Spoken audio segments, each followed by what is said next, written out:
Hello friends, জয় education তোমাদেরকে আবারও স্বাগত এই ভিডিওতে। তো তোমরা জানো প্রত্যেকেই যে 2023-এর যে টেটটি হয়ে গেল, সেই টেটে যে কোশ্চিনের মান ছিল সেই মানের কঠিন হওয়ার কারণ কী ছিল। তোমরা জানো যে নিয়ম অনুযায়ী কিন্তু কোন কোশ্চিন হয়নি, তাই তো, কোনো নিয়ম ফলো করা হয়নি। এছাড়াও যে প্যাডাগোগি সিস্টেম ছিল 15+15 সেটাও কিন্তু নিয়ম ইস্যু করা হয়নি। এনসিটিউটে মডেল দিয়েছিল, সেই মডেল অনুযায়ী কোশ্চিন হয়নি। তো সেই হিসেবে আমাদের কি কর্তব্য, এবং আমার কমেন্টে বিগত যে ভিডিওগুলি আমি পোস্ট করেছি সেই ভিডিওগুলোতে আমি দেখেছি অধিকাংশ তোমরা রয়েছো পরীক্ষার্থী যারা, তারা বেশিরভাগই পরীক্ষা খারাপ হয়েছে। সেই ক্ষেত্রে কিন্তু আমার কমেন্টে বেশিরভাগই দেখেছি পরীক্ষা বাতিল করা হোক এবং কেস করা হোক, তাই তো। এই বিষয় নিয়ে আমি যে অবশ্যই ভিডিওতে শেষ পর্যন্ত জানাবো, বিষয় শেষের দিকে তোমাদের একটা সাজেশন দেব এবং কি করলে তোমাদের এই বিষয়টি থেকে হলেও আমরা একটা অ্যাডভান্স পাবো, আলোচনা করব। তো নতুনদের ক্ষেত্রে যারা আমার চ্যানেল নতুন আছো, অবশ্যই চ্যানেল কিন্তু সাবস্ক্রাইব করে যুক্ত থাকবে এই চ্যানেলের মধ্যে। তো অবশ্যই আমি বিষয়টি আলোচনা করব। আর নতুন তো ফার্স্ট আমি আলোচনা করব যে 2023-এ যে টেটটি হয়ে গেল, ফার্স্ট কতজন পাস করতে পারে এবারের টেট পরীক্ষাতে। এই কঠিনতম যে পরীক্ষা হয়ে গেল সেক্ষেত্রে কতজন পাস করতে পারে। তোমরা জানো 2022-এ, অর্থাৎ তোমরা জানো 2022-এ পরীক্ষাতে হয়ে গিয়েছিল, সেখানে কিন্তু তোমরা দেখবে পাস করেছিল 1.5 লাখের মতো, তাই তো। 1.5 লাখের মতো কিন্তু পাস করেছিল। এবার আমাদের বক্তব্য হচ্ছে 2023-এ আমাদের কতজন পাস করবে। তোমরা জানো 2023-এ যে পরীক্ষাটি কঠিন মান হয়েছে কোশ্চিন, সেই ক্ষেত্রে যে আমি কমেন্টের যে রিপ্লাই পেয়েছি সেখানে হিসাবে আমি কিন্তু তোমাদেরকে বলছি যে বেশিরভাগ ক্ষেত্রেই আমার একটাই কমেন্ট হয়েছে, পরীক্ষা কঠিন হয়েছে এবং পরীক্ষা বাতিল করা হোক। যেহেতু সিস্টেম অনুযায়ী হয়নি, সেই ক্ষেত্রে একটা কেস করার একটা সম্ভাবনা রয়েছে। সেই ক্ষেত্রে কিন্তু আমি শেষ পর্যন্ত আলোচনা করব, তো অবশ্যই যুক্ত থাকবে। তো এবার আমরা যদি 2017 সালের যে পরীক্ষাটি হয়ে গিয়েছিল সেখানে যদি আমরা একটু দেখতে পারি পার্সেন্টেজ, সেখানে দেখবে তোমাদের পরীক্ষার যে পাস হয়েছিল মাত্র 10,500 কিন্তু পাস করেছিল।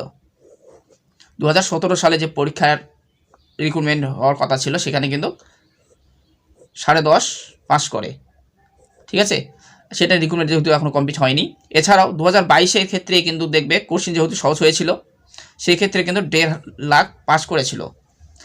এবার 2023-এর যে পরীক্ষার্থী যারা যথেষ্ট পরিশ্রমের সঙ্গে সফলতার সঙ্গে পাস করার যে অভিজ্ঞতা নিয়ে তারা অনেকে নেমেছে, 2022-এ পাস করেছিল, এরকম অনেক ক্যান্ডিডেট রয়েছে। তাছাড়াও তারাও কিন্তু এবার হিমশিম খেয়েছে যে 2023-এর যে কঠিনতম কোশ্চিন সেখানে হার স্বীকার করতে হয়েছে অনেককেই। তো 2023-এ তাহলে পার্সেন্টেজ কত হতে পারে পাস করার। তো বিভিন্ন কমেন্টের যে রিপ্লাইতে আমি বিভিন্ন অভিজ্ঞতা থেকে বলছি যে এবার তোমাদের পাস করা যায়। তোমরা জানো এবার পরীক্ষার্থী কত দিয়েছিল, তোমরা জানো পরীক্ষার্থী এবার মোটামুটি পরীক্ষা 3,10,000 ফর্ম ফিল আপ করেছিল, তাই তো। তার মধ্যে থেকে পরীক্ষা দিয়েছিল 2,72,000 মতো, তাই তো। তার মধ্যে পাস করার যে পার্সেন্টেজ কত হতে পারে সেটি হচ্ছে, দেখো এবার যে পার্সেন্টেজ পাস করবে সেটা এবার কিন্তু একটা উল্লেখযোগ্যভাবে একটা নাম হবে, সেটি হচ্ছে কম পাস করার দিক থেকে কিন্তু এবার পর্ষদের নাম আসবে। তো এত কঠিনতম কোশ্চিন, ইউপিএসসি কোশ্চিনের মতোই টাফ কোশ্চিন, যে পিএসসির মাধ্যমে যে কোশ্চিনগুলো হয় সেই ক্ষেত্রে কোশ্চিনের মতো কিন্তু এবার তোমাদের ডাব্লিউবিসিএসের মতো কোশ্চিন কিন্তু এবার হয়েছিল।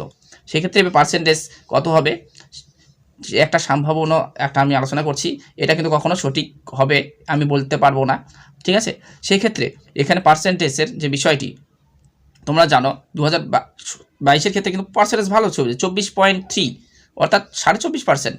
তাহলে এখানে আমাদের কিন্তু পার্সেন্টেজ খুবই কম পরিমাণে হবে। এবার সেটি আমি ধরে দিলাম, এবার 10,000-এর নিচে তোমাদের কিন্তু একটা পার্সেন্টেজ থাকবে, অর্থাৎ 10,000-এর নিচে কিন্তু তোমাদের একটা পাসের মার্ক, অর্থাৎ পাস ক্যান্ডিডেট করার মতো থাকবে। মানে এবার যে 3 লাখের যে পরীক্ষার্থী ছিল তার মধ্যে মাত্র এবার 10-এর মধ্যে এবার রেঞ্জ থাকবে, আমি তোমাদেরকে বলে রাখছি।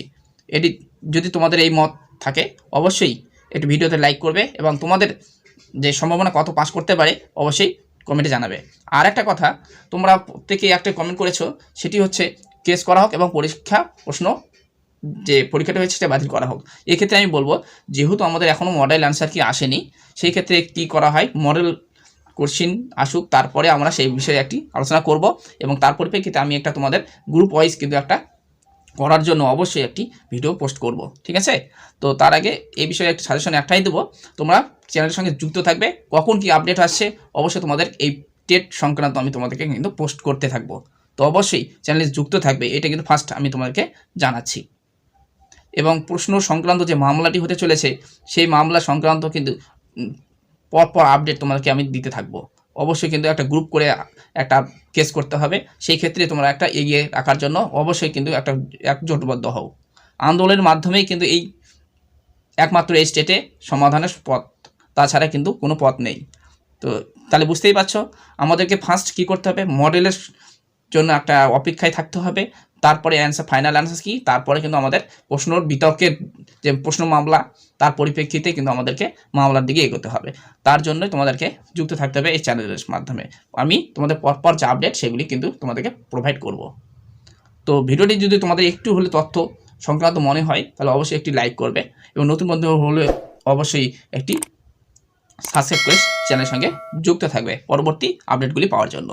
তো ধন্যবাদ, আবার দেখা হবে পরবর্তী ভিডিওতে।